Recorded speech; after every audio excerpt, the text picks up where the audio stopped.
It's Zach again. Today we're going to be looking at some unique looks at the second house.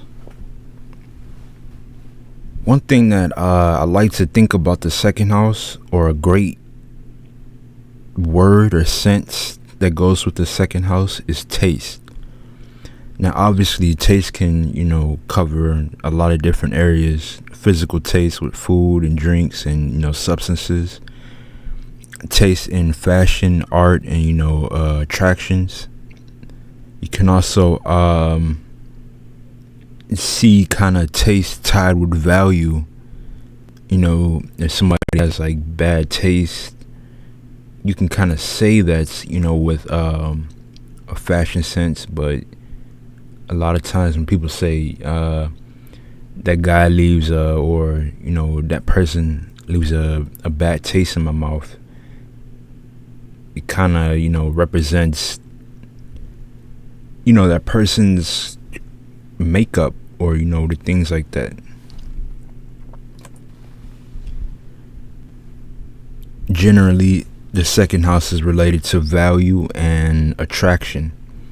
Value because the second house, I like to say that whatever you value, you attract. If you value something, you're gonna either go towards those things, or a lot of those things will manifest in your immediate area. Sometimes I like to say that the second house is what the first house moved towards, because the first house is immediate desires, and you can kind of say that the second house is immediate wants. You also attract value, or this process may be manifested through physicalities, thoughts, experiences, and sacrifices. And again, this is tied to your value, because if you value something, you're not just going to get the positive of it. You're going to receive attraction and obstacles and things of that sort. Sometimes I often think that the first house can use second house as fuel. I kind of see it in my head as fire needs some sort of physicality to burn or sustain itself. You can also look at it as if the body needs intake to survive. You can also look at it as if the first house is the body, second house is like certain clothes, or things that like the first house is the individual. The second house is like the intangibles. I don't know if any of you notice a kind of a pattern within astrology wheel. Like the first, third, fifth, those are like masculine external houses. The second, fourth, sixth, those are mainly internal houses. So you can kind of say like the second house is the internal of the first house. So you can kind of see like that Mars, Venus. Mars is, a lot of people say in like, I don't know if that means literal, but Mars is always chasing Venus, always going after. It's kind of like that. You can kind of see how it plays out with general, like men and women. A man going after a woman, or someone chasing their desires. I know that may be worded kind of weird, but you can kind of look at it as the desire. You can almost say like the connection between the first and the second house is like taking action on things you want, in its most simplistic terms. Second house is generally related to manifestations in the physical. So, or it just might just be a physical manifestation of what you may value. If two people value something, let's say, just love. If someone values love, then they may manifest in different ways. Someone may really appreciate a car, and they may really understand appreciation through that car, but someone else if they had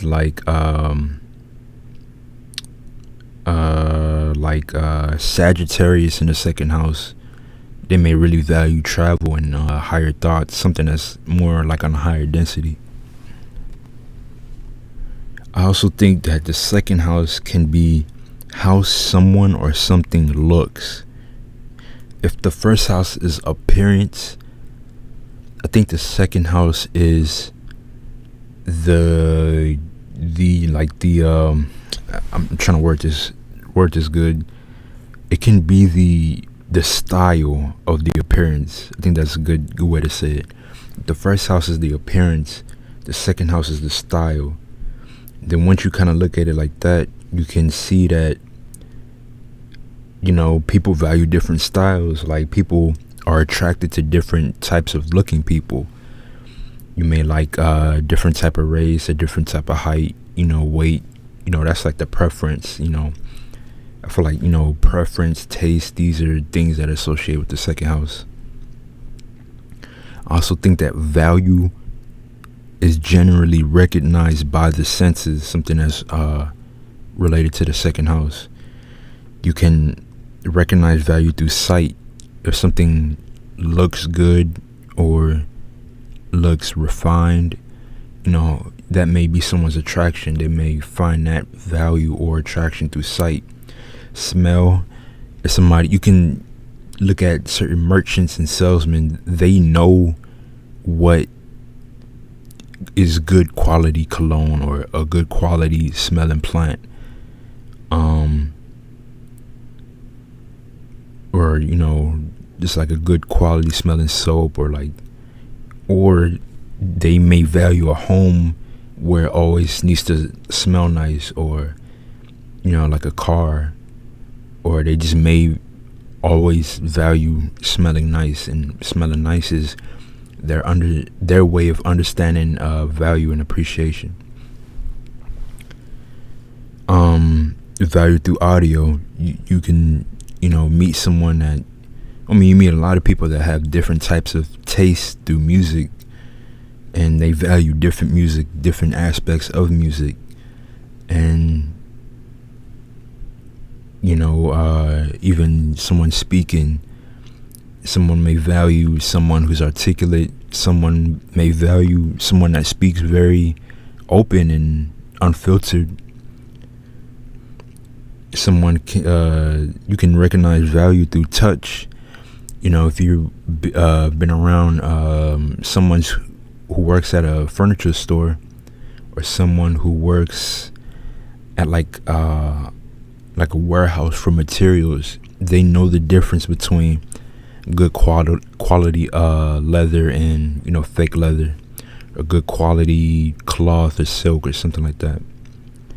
And then obviously last, you can recognize value through taste.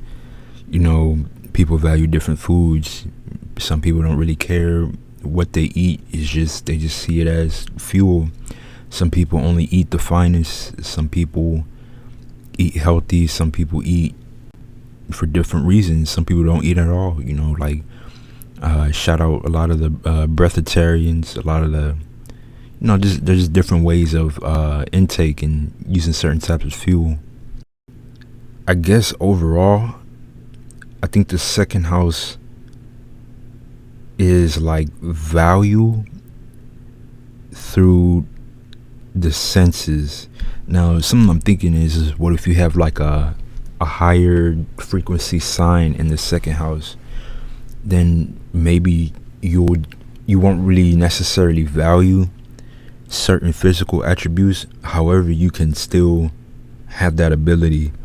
Like say Sag, like from earlier, if you have Sag in the second house, you may value higher concepts. You may value optimism, value traveling. But while you're doing these things, you may prefer certain things while you're on it. Like let's say you're on a plane. If you have Sag in the second house, you may want to fly first class, or like fly business. You might want to have all your snacks and stuff on the trip with you. If if you are in a school, still sticking with Sag in a second, you may want the classroom to smell nice. You may want that environment, having a lot of Venus and second house energies along with it.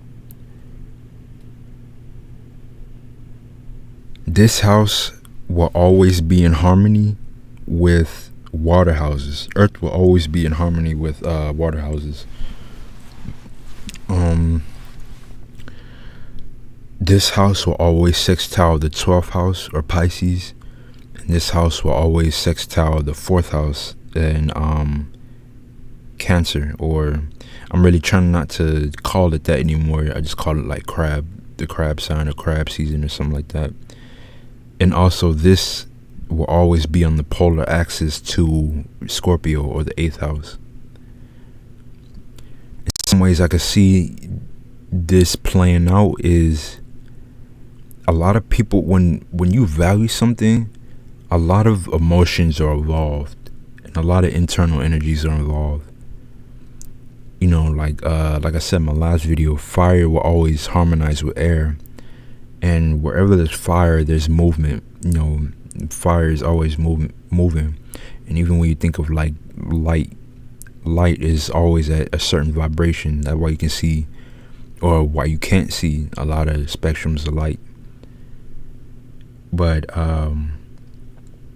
this house squares fires and air. This house squares fire and air, so it is, like the same thing. This is a generally earthy, smooth, take my time type of energy. Fire and air are kind of can get radical, or like fast movements. So, but squares aren't always bad. Just they're just a certain angle of energy. So even though fire and air may take Taurus or second house out of its energy, this can also help with a lot of connections or trying to speed up energy, because there's always going to be times where you may have to get out of your element. The transit's always throwing things at you. And taking a look at biology astrology or bioastrology, this area rules like the mouth throat area. And, another thing with the voice, the voice is valuable. A lot of times in spirituality that people say the voice is your main power of manifestation. And that's really about it. That's a lot of these videos I'm freestyling. I'm just trying to bring you like a little some unique aspects that you may not necessarily hear. And I'll see y'all at the third house.